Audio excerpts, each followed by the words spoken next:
Welcome to Engadget Tomorrow. I'm Imran Sheikh, and this is where you get to hear about tomorrow today.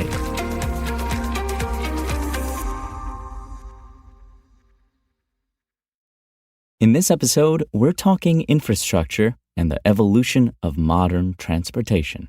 Despite decades of focusing our national infrastructure on personal vehicles, modern folks get around on far more than planes, trains, and automobiles these days. With our city streets and suburban neighborhoods increasingly populated by an ever-widening variety of vehicles, from e-scooters to city bikes to autonomous EV taxis and internal combustion SUVs, the task of accommodating these competing priorities, ensuring that everybody in town, regardless of physical or financial ability, can get where they're going, is growing ever more challenging.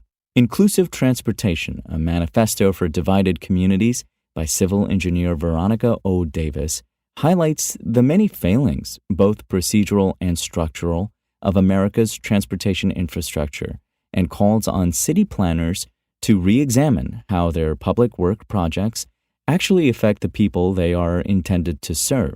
Davis deftly argues in favor of a systemic revolution to the transportation planning field, demanding better and more functional training for civil engineers, more diverse voices in transportation planning projects, and undoing at least some of the community dividing harms that America's past love affair with freeways has wrought. In the excerpt below, Davis examines the relative successes of Washington, D.C.'s Vision Zero road safety program. Policies lay the foundation for many decisions. For example, I worked with a city that had a policy that the curb-to-curb space could not be expanded unless there were extenuating circumstances, and even then, the answer was no.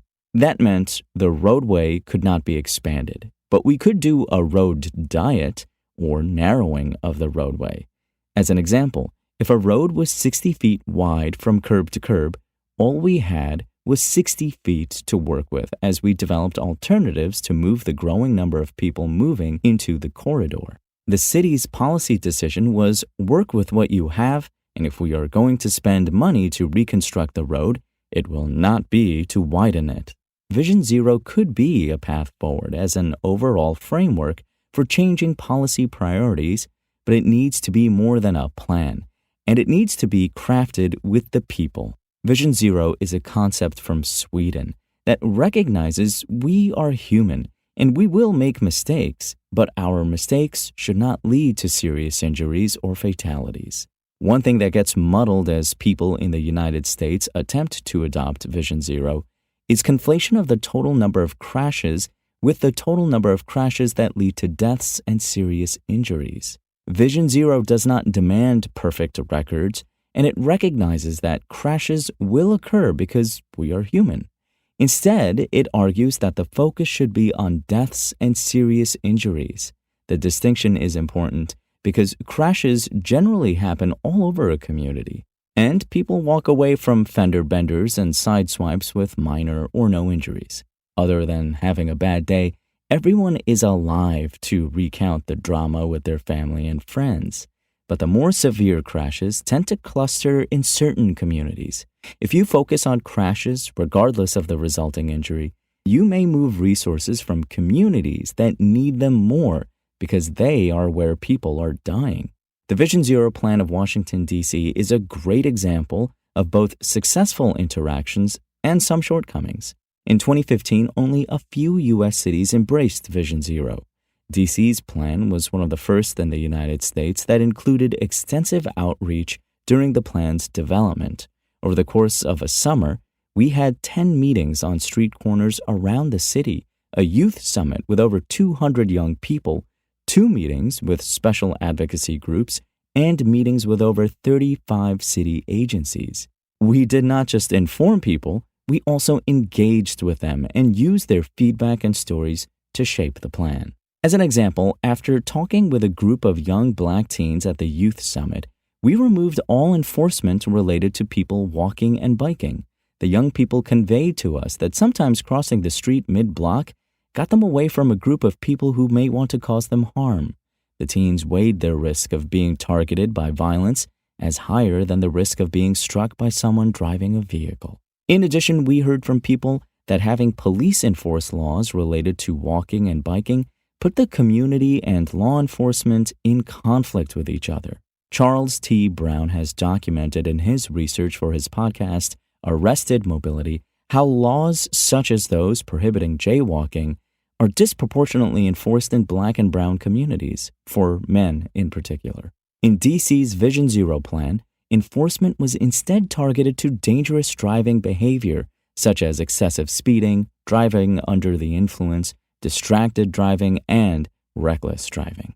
In a world where we are examining policing more closely after George Floyd's murder, I think plans that re-examine equity in this way should take one more step. DC's Vision Zero plan correctly focused on behaviors that led to deaths and fatalities.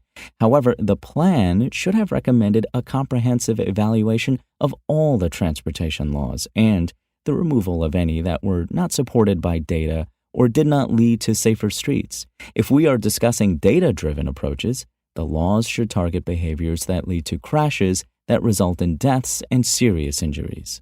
Moreover, this plan offered recommendations and strategies and did not go further. After the Vision Zero plan was shared, communities were all demanding safer streets.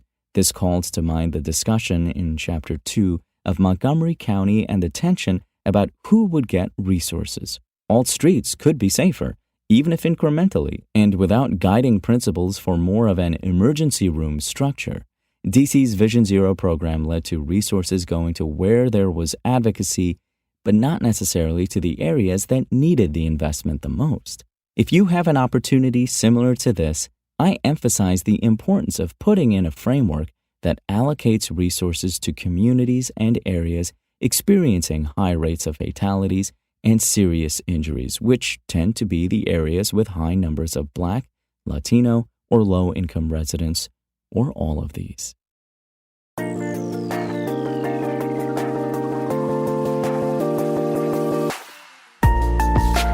Thanks for listening to the show. Make sure to rate, review, and subscribe on Apple Podcasts. Today's show featured journalism by Engadget contributor Andrew Tarantola and was produced by Spoken Layer.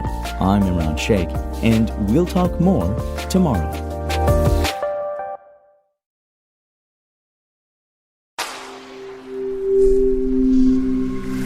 Spoken Layer.